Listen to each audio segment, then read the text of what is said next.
So moving on, let's backtrack a little bit to Okay. our friend Christopher. Christopher.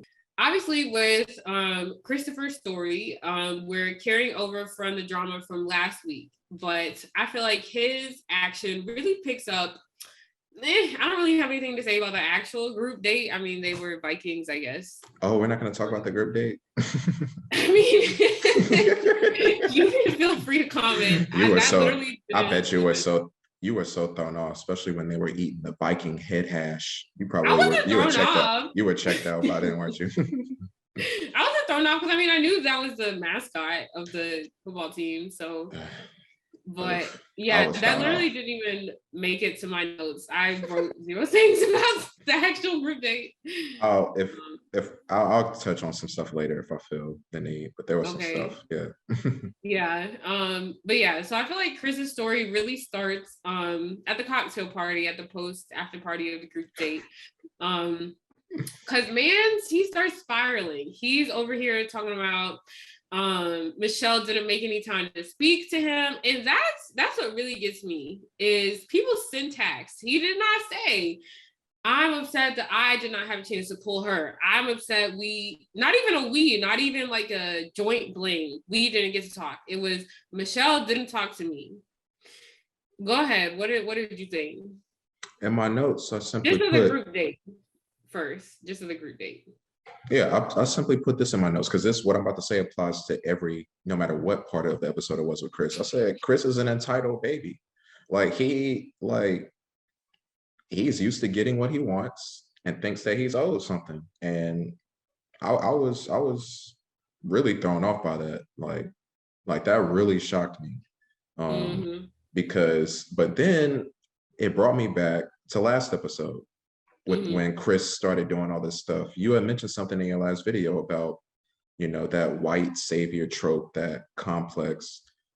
And it just took me back to when he was talking about being on a white horse and like saving the day and all this stuff. Like he really was playing into that. And it showed in this episode when he thought that he was about to get a one-on-one. Like he really thinks that he's number one, the most special person here. Like he really forgot what this show was. Like, see, the dude that you tried to rat out, who said he was patient with the process, actually was patient and got his one-on-one. Why can't you do the same? You know what I mean? Facts. So, he really was bothering me. His body language the whole night was just off. Like talking about Michelle not wanting to talk to him. Usually the guys go talk to her. I don't know if he forgot how that worked, but he was just off in the corner getting his little dramatic shots of like drinking at the window, just looking out the window, like all of this stuff. And it's just like, have you forgotten why you're here? Like, suck it up, go talk to her, and like continue to build on the connection. Like, that's why you wanted the one-on-one anyway. You didn't get it, so build on it. Build on the connection that you see is there and keep going. Like, he was really annoying me. It was sad to watch. So, yeah. What did you think? Yeah. Also, you cut out for me, so I was. I could tell. You want me to?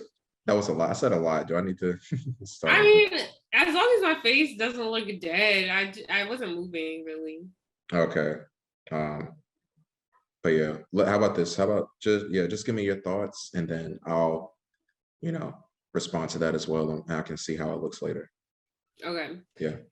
Yeah. So first things first, I definitely agree with everything you're saying, but I just have to touch on the funniest moment was after Michelle left, and the whole time when she was like awarding Clayton the group date rose, and Chris is over here like, yeah. No. But what was funnier than that was after she left and Brandon turns around and he's like, you have something to say? You've been smacking your lips a lot. I wanted to point that out though, because Brandon stuck out at how he's like, Chris, you smacking your lips, like you got something to say. And like this facial expression was just so funny to me. But Olu was the one that stuck out to me the most. Like he was me. Like he's one of my favorite characters. I know he's not going far, but I love Olu. And Chris was just talking about like, yeah, like, we all look good. Like, it was a good night. And I want to talk to Michelle more, and boom, boom. And Ola was like, it's a reason why you were a donkey today. I don't know if you know, but like, you've been acting weird. You threw us under the bus. And after all the stuff you did, like, you threw the whole house off. I don't like you at all. And, because it took me back to the group date when, they were doing the competitions, and, Chris threw the log really far. And Ola was like, he comes off really cocky and like selfish, and with all his actions, like, I can't wait to wipe that smirk off of his face. And I was just like, oh.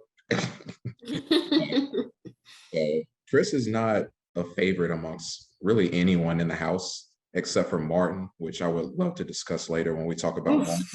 Martin. We'll get to that later. But yeah, Chris really just, he threw the house off last episode, and he continued to do it today. Like, Casey kept talking about how weird it was. Like, everyone just felt it. And it just, after a good date like that, just, wow, why throw the vibe off again? Yeah. So one thing that you mentioned kind of stuck out to me, not because I necessarily disagree, but because I'm genuinely confused. Like, when people, including you, are saying like, oh, I think he forgot what show he was on, like, da-da-da-da. It's not that I disagree with that, but here's my thing. I'm ready. I would love to know, I would genuinely love to know how he's experiencing, or how he was experiencing, the relationship with Michelle, right? Because he's over here like thinking he's a shoo-in, thinking he has it in the bag, thinking he's gonna get the one-on-one.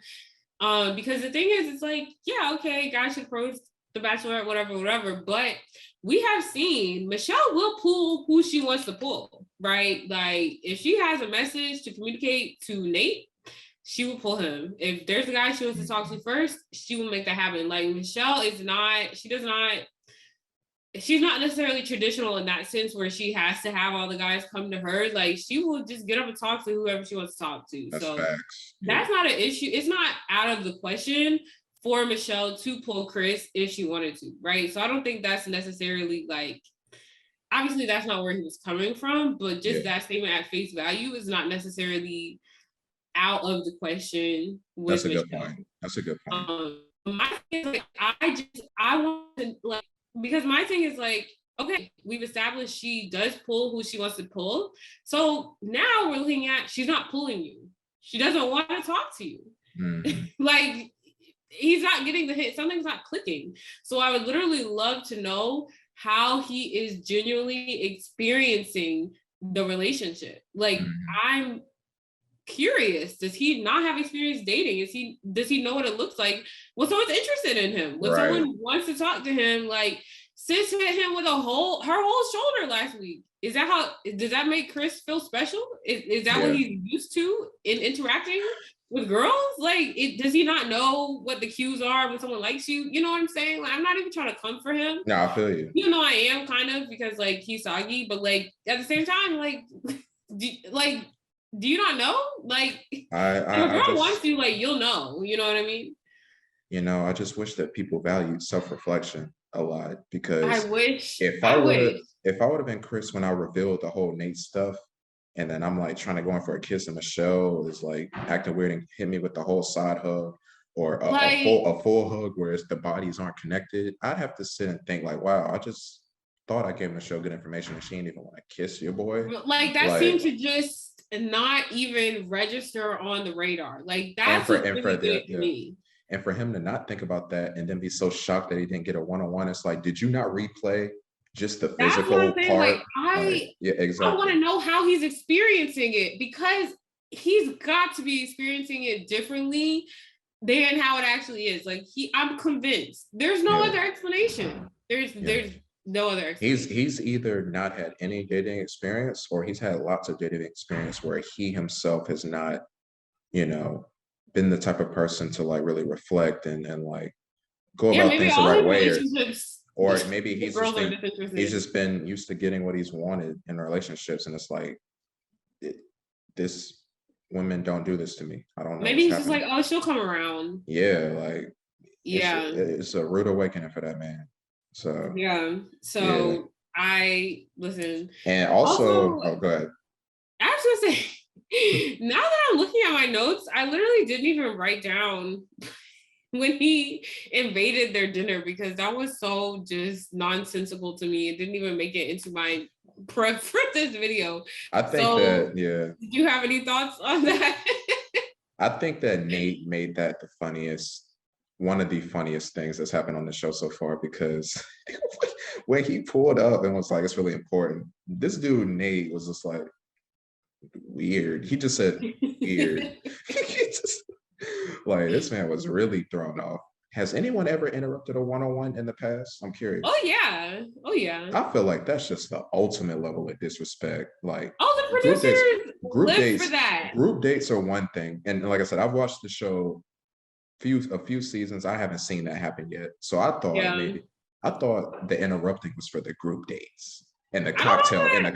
I don't know. Not for a one-on-one. Like example, but I'm sure it's happened before. That's so disrespectful. More of like, you're right. I feel like a one-on-one is a different level. Mm-hmm. I don't know, but I thought Nayte's reaction to the whole thing was funny, and then they walked out, and Nayte just took a drink and was like, "What is happening?"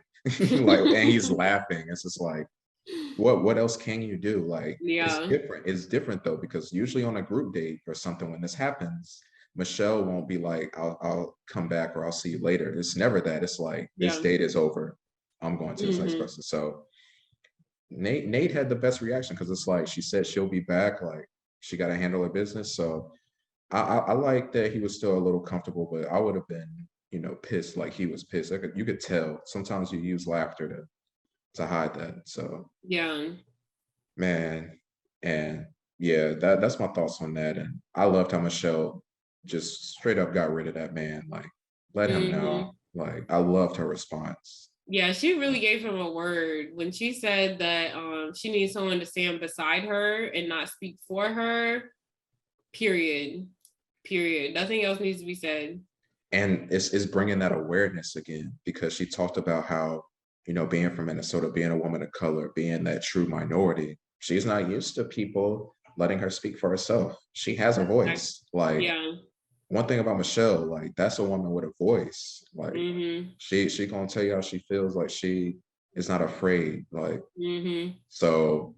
And I mean, my thing is, it's like, I'm that type of person too, but it's like, I don't think that's necessarily like a given. Like, I don't think that, it's fair to assume that all women don't want a guy that kind of sticks up for them or takes the lead in situations in which they feel their woman is kind of not getting approached the way they would like. Like, I feel like some women like that. Some women kind of like the guy to be in front of them. But my thing is, you can never assume, and you always have to, it's important to learn the person who you claim to want to date and adapt to their way of moving. You know what I mean? If you're used to dealing with girls that have liked for you to kind of be more the man in charge, okay. Well, Michelle's not those girls. So if you want to date her, you have to like just adapt to her style of interacting. And that's just what it is.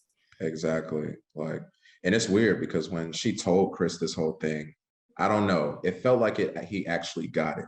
Like, it felt like, it looked I think he just didn't have time to respond. Yeah. It looked like this sinked into him. First, that he's about to get kicked off the show, one. And two, like, his face was just like, it was weird. It still felt kind of negative. Like, the vibe that I got from him when he was taking it, I was like, oh, you have a voice.